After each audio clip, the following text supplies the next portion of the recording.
Hi everybody, in this video I'm going to go through some generic properties of exponents and how we can apply them.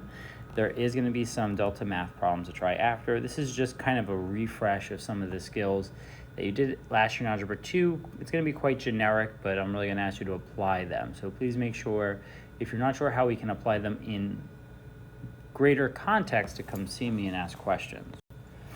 So our first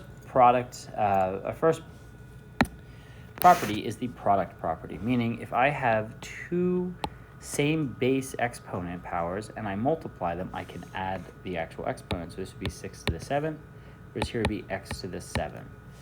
Now, do not get this confused, because a lot of people think that because they have the same base, that means that we can only work with things that are the same base. Another way that we can think about this is combining them if they have the same exponent power. So let's say I have a to the x times b to the x. Because these have the same exponent power, we can actually think of this as being both raised to the x power. So there is a kind of a weird way in which the product property can be used to add exponent powers as well as condense things with the same power. Our next property would be the division property, meaning if I have things with the same base, I can subtract the exponent. So because it's x divided by 3, this would become x to the first. And because this is 6 to the 5 over 6 to the 2, that becomes 6 to the third. Now again, you can actually kind of condense both of these together. Let's say I put them at the same time. Then I would just apply each one of these in succession. So 6 to the third, x to the first. And the same thing applies, assuming I have the same power, a to the x over b to the x. I could also alternate this and actually have it as a over b to the x, since they both have powers. So a way we might use this is, let's say I have 9 to the third over 3 to the third. Rather than calculating all these values out, I can condense this as 9 over 3 to the third. And since we know 9 divided by 3 is 3, 3 to the third is 27. My final solution there would be 27. Now we can actually use some of these properties again using the power property. Now this is going to be really useful to transport things in and out. So I have x to the third squared, that would be x to the sixth. I have x to the ninth to the 1/3, so that's 9 times 1/3, which would get me x to the third.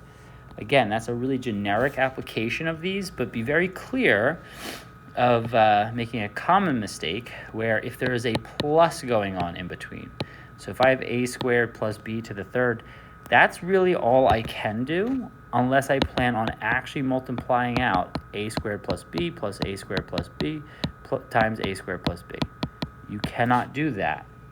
Now, if they're put together, such as a squared times b to the third, well, this is a little bit easier because we can think of it one of two ways. If I actually multiply a squared b and a squared b and a squared b, I actually can multiply these using the commutative property of multiplication to get me a to the sixth overall, and b times b times b, which will get me b to the third.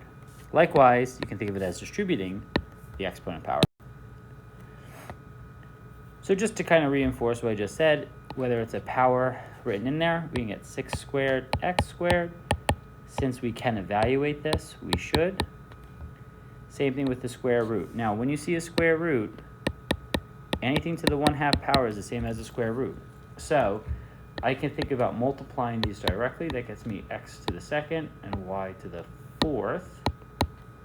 Or we could think about it as the square root of x to the fourth, y to the eighth. And if you remember how many groupings of 2 we can make out of 4 and how many groupings of 2 we can make out of 8, that'll still give us x squared y to the fourth. Now, what if it's to a power of a fraction? So same thing. So this would be 5 squared over 3 squared. And that gives us the power of 25 over 9. Here, 3 to the third, x to the third over 8 to the third. 3 to the third is 27. And 8 to the third, I don't remember that, 256. All right, now some fun ones. 0 power property. Anything to the 0 power is immediately 1. So it doesn't matter how complex the expression might be. Let's say we get 3xy plus z divided by 4 to the third power x distributed to x plus y plus 9 to the 0 power, it's 1. Anything to the 0 power is 1. So that just simplifies all these pieces very quickly. Negative exponents. Now, you can kind of choose when you apply negative exponents for complex problems, but what I need you to understand is whatever is being raised to the negative exponent is technically its reciprocal. So in this case, I would get 1 over, that too large, 1 over 4 to the third power. So that would get me 1 over 64. In this case, since 1/2 itself is being raised to the negative second power, I would do 1 over 1/2 to the second power. And 1/2 to the second power is 1/4.